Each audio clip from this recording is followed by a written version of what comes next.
Hello friends, क्या आप जानते हैं कि एक हाईली इफ़ेक्टिव आदमी कौन होता है? एक हाईली इफ़ेक्टिव आदमी वो होता है जिसका कैरेक्टर अच्छा हो, जिसके पास स्ट्रॉन्ग वैल्यूज़ हो। किसी से ये उम्मीद रखना कि वे बदलें, उससे पहले आपको खुद बदलना होगा। क्या आपको लगता है कि आप में खुद को इम्प्रूव करने की क्वालिटी है? एक हाईली इफ़ेक्टिव इंसान के दूसरे लोगों के साथ भी अच्छे रिलेशन होते हैं। वो अपने परिवार, रिश्तेदारों, दोस्तों, पड़ोसियों और कलीग्स के साथ मिलजुल कर रहता है और एक अच्छा रिलेशन सालों साल तक चलता है। एक हाईली इफ़ेक्टिव इंसान कैसे बना जाए, इसके लिए आप इस वीडियो को अंत तक देख सकते हैं। जब आपका करैक्टर अच्छा हो तो लोग भी आपसे नज़दीकी बढ़ाना चाहते हैं। इसलिए तो the 7 habit of highly effective people एक इंटरनेशनल बेस्ट सेलर बुक है। ये किताब करैक्टर इम्प्रूव करने में फ़ोकस करती है। ज़्यादातर किताबें आपको इस बारे में मिलेंगी कि दोस्त कैसे बनाएं, लोगों को इम्प्रेस कैसे करें, मगर the 7 habit of highly effective people आपको सबसे पहले एक इफ़ेक्टिव इंसान बनाने पर फोकस करती है। मगर आपकी पर्सनालिटी अगर अच्छी है तो बेशक आप भी एक इफ़ेक्टिव इंसान बन सकते हैं, मगर वो बस थोड़े टाइम के लिए होगा। लोगों को जल्द ही पता चल जाएगा कि आपके हर काम के पीछे कोई मतलब या मोटिव होता है। लेकिन अगर आपका करैक्टर अच्छा है तो वो लाइफ टाइम आपके साथ रहेगा। आप अपने आसपास के लोगों को इन्फ्लुएंस करते रहेंगे और आपको पता भी नहीं चलेगा। लेकिन याद रखें कि आपको सबसे पहले अपने अंदर से शुरू करना है। तो क्या आप तैयार हैं चेंज होने के लिए? क्या आज आप एक हाईली इफ़ेक्टिव पर्सन बनेंगे? Habit number 1, proactive. प्रोएक्टिव बनने का क्या मतलब? हमारे आसपास जो कुछ भी होता है हम उसे बदल नहीं सकते, लेकिन हम इस पर कैसे रिस्पॉन्ड करें ये हमारे हाथ में है। प्रोएक्टिव का मतलब कि दूसरे लोग चाहे जो भी ओपिनियन दें, जैसा भी उनका बिहेवियर हो, हमें उससे इफ़ेक्टेड नहीं होना है। जब लोग हमारे बारे में कुछ बुरा बोलते हैं तो कमी हमारे अंदर नहीं बल्कि उनमें होती हैं। जो नेगेटिव बात वो आपके बारे में बोलते हैं, उनसे उनके खुद के नेगेटिव व्यू का पता चलता है कि वे दुनिया को किस नज़रिए से देखते हैं। प्रोएक्टिव होने का मतलब ये भी है कि आप किसी भी बुरी सिचुएशन से अफेक्टेड ना हो, फिर चाहे मौसम ख़राब हो या ट्रैफिक। लेकिन एक प्रोएक्टिव इंसान को कोई फ़र्क नहीं पड़ेगा उसकी ज़िंदगी में बुरा वक्त या गरीबी आए, मगर वो हर हाल में खुश रहेगा। एक प्रोएक्टिव इंसान बुरे से बुरे हालात में भी बगैर कोई कंप्लेंट के अपना काम करता रहेगा। प्रोएक्टिव का उल्टा रिएक्टिव होता है, और जो लोग रिएक्टिव होते हैं वो अपने एनवायरनमेंट से जल्दी अफेक्ट हो जाते हैं। अगर उनके साथ कुछ बुरा होता है तो वो खुद भी नेगेटिव बन जाते हैं। एक बार लेखक स्टीवन कोवी जब सैक्रामेंटो में लेक्चर दे रहे थे, तब अचानक भीड़ में से एक औरत खड़ी हुई। वो बड़ी एक्साइटेड होकर कुछ बोल रही थी कि तभी उसकी नज़र लोगों पर पड़ी जो उससे घूर रहे थे। लोगों को ऐसे घूरते देखकर वो औरत वापस बैठ गई। अपना लेक्चर ख़त्म होने के बाद स्टीवन कोवी उस औरत के पास गए। उन्हें मालूम पड़ा कि वो औरत दरअसल एक नर्स थी और एक बड़े पेशेंट की फुल टाइम देखभाल कर रही थी। उसका वो पेशेंट हर वक्त उस पर चिल्लाता रहता था। उसके नज़र में वो सब कुछ गलत करती थी। उसने कभी भी उस नर्स को थैंक यू तक नहीं बोला था। इन सब बातों की वजह से वो औरत बड़ी दुखी रहती थी। वो अपनी जॉब से बिल्कुल भी खुश नहीं थी। उस दिन स्टीवन कोवी के लेक्चर का सब्जेक्ट भी प्रोएक्टिविटी ही था। कोवी एक्सप्लेन कर रहे थे कि अगर तुम प्रोएक्टिव हो तो कोई भी चीज़ तुम्हें हर्ट नहीं कर सकती। जब तक आप खुद ना चाहे तब तक कोई भी आपको दुखी नहीं कर सकता। ये लेक्चर सुनकर वो औरत एक्साइटेड हो गई, क्योंकि अब उससे पता चल गया था कि रिस्पॉन्ड करना या न करना उसके हाथ में है। उसने कोवी को बताया, मैंने दुखी होना खुद चुना था, मगर अब मुझे रियलाइज़ हो गया कि दुखी होना या सुखी होना मेरे हाथ में है। लेकिन अब किसी दूसरे इंसान का बिहेवियर मुझे कंट्रोल नहीं कर सकता। एक रिएक्टिव इंसान का मूड टीवी की तरह होता है, जिसका रिमोट का कंट्रोल दुनिया के हाथ में होता है। जब भी कोई चाहेगा वो उस रिएक्टिव इंसान का मूड चेंज कर सकता है। लेकिन एक प्रोएक्टिव इंसान वो है जिसने अपने मूड का रिमोट कंट्रोल अपने पास रखा है। एक प्रोएक्टिव इंसान को कोई फ़र्क नहीं पड़ता कि दूसरा इंसान उसके बारे में क्या सोच रहा है या क्या बोल रहा है। आपकी लाइफ की सबसे ज़रूरी चीज़ क्या है?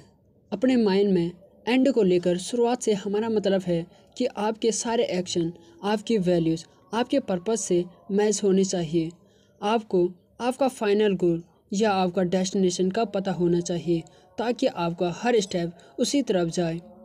हम कई बार बहुत सी प्रॉब्लम में फंस जाते हैं और हमें हर दिन किसी न किसी चीज़ के लिए कंसर्न होना पड़ता है और लाइफ में इतने सारे चैलेंजेस हैं कि हम कई बार भूल जाते हैं कि हमारे लिए क्या ज़रूरी है और क्या नहीं है।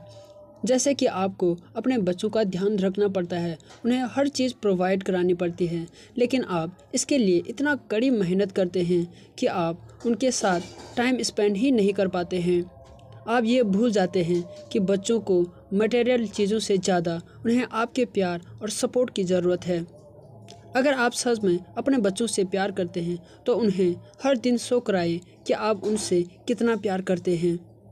आपकी बातों और आपके एक्शन में उनके लिए प्यार झलकना चाहिए और आपका यही बिहेवियर आपके पेरेंट्स और उन बाकी लोगों के साथ भी होना चाहिए जिन्हें आप अपने लाइफ में वैल्यूएबल मानते हैं। हैबिट नंबर 3, सबसे पहले ज़रूरी चीज़ें करें। सबसे पहले ज़रूरी कामों को करने का मतलब सिर्फ टाइम मैनेजमेंट से नहीं है, ये सेल्फ मैनेजमेंट भी है।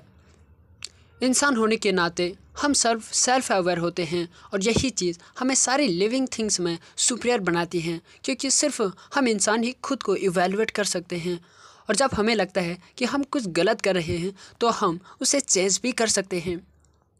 जब हमें बहुत से काम करने होते हैं तो सबसे पहले हमें अपने प्रायोरिटीज़ सेट करनी चाहिए। कुछ लोग तो प्लानर्स की हेल्प लेते हैं ताकि उन्हें याद रहे, कुछ लोग टू डू लिस्ट बनाते हैं ताकि उन्हें ज़रूरी काम याद रहे, लेकिन इसके सब के बावजूद हम सब अपने बेहद ज़रूरी काम टाइम पर कंप्लीट नहीं कर पाते हैं। जब आपकी प्रायोरिटीज़ पूरी नहीं हो पाती तो सेल्फ डिसिप्लिन आपकी प्रॉब्लम नहीं है, असली प्रॉब्लम ये है कि आपने अपने प्रायोरिटीज़ को दिल और दिमाग में बिठाया ही नहीं।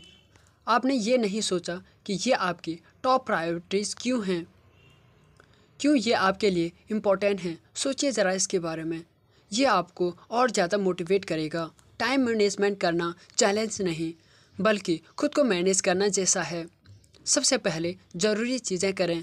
इस बात का मतलब है कि आप अपने प्रायोरिटीज़ को नंबर 1 पर रखें। इसका मतलब ये भी है कि आप ज़रूरत पड़ने पर ना बोलना भी सीखें। जब आपके पास करने के लिए ढेर सारा काम हो तो उन टास्कों को ना बोल दीजिए जो आपकी प्रायोरिटीज़ का हिस्सा नहीं हैं। अगर आप अपने प्रायोरिटीज़ को दिल और दिमाग में अच्छे से प्लान कर लेंगे तो आपके लिए बाकी चीज़ों को करना आसान रहेगा और आप अपने ज़रूरी कामों को आसानी से टाइम पर पूरा भी कर पाएंगे। सेल्फ डिसिप्लिन से ज़्यादा ज़रूरी है कि आपके पास विल पावर हो जिससे आप ज़रूरी कामों को समय से पहले निपटा सकें।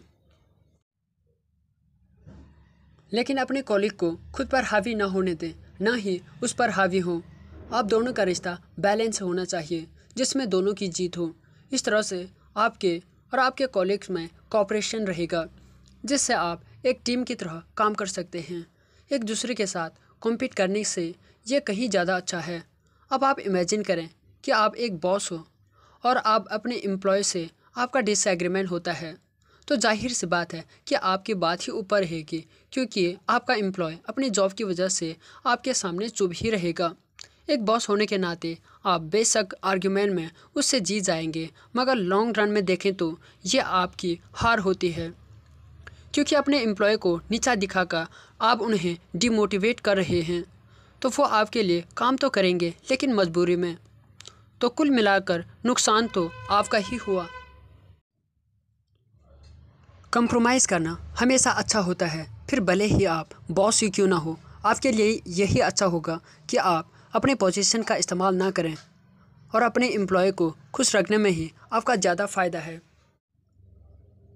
अगर आप हमेशा विन विन सिचुएशन सेटल करते हैं तो आपके एम्प्लॉय और ज़्यादा इफ़ेक्टिव होंगे और ये आपकी कंपनी के लिए भी ज़्यादा फ़ायदेमंद होगा।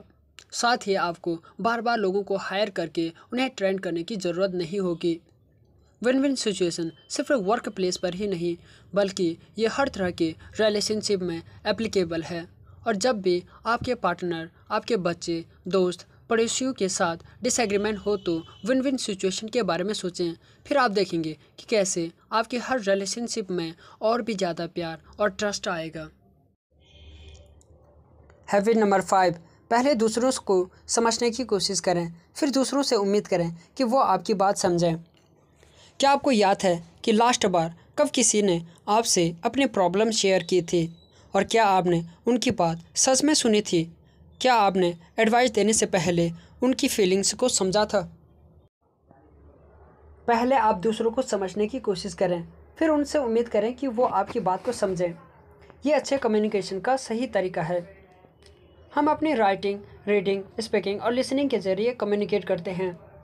बचपन में हम लिखना, पढ़ना और बोलना सीखने में सालों लगा देते हैं, लेकिन किसी की बात सही ढंग से सुनने के लिए हमें कोई ट्रेनिंग नहीं दी जाती है। किसी के साथ कम्युनिकेट करने का सबसे बेस्ट तरीका ये है कि आप पहले ये समझने की कोशिश करें कि सामने वाला क्या कहना चाहता है। गुड लिसनर वो होता है जब आप खुद को सामने वाले की सिचुएशन में रखकर सोचते हैं, तभी आप सही तरीके से समझ पाएंगे कि वो इंसान आखिर में कहना क्या चाहता है। जब आप सुनते ही नहीं तो आप उस इंसान की बात समझे बगैर ही रिप्लाई करने लगते हैं, मगर जब आप समझने की कोशिश करते हैं तभी आपको पता चलता है कि वो इंसान असल में कैसा फील कर रहा है। और जब आप इस तरीके से किसी की बात सुनेंगे तभी जाकर उस इंसान को कोई अच्छी एडवाइस दे पाएंगे या उनकी सच में कोई हेल्प कर पाएंगे। छठी हैबिट, सिनर्जीज।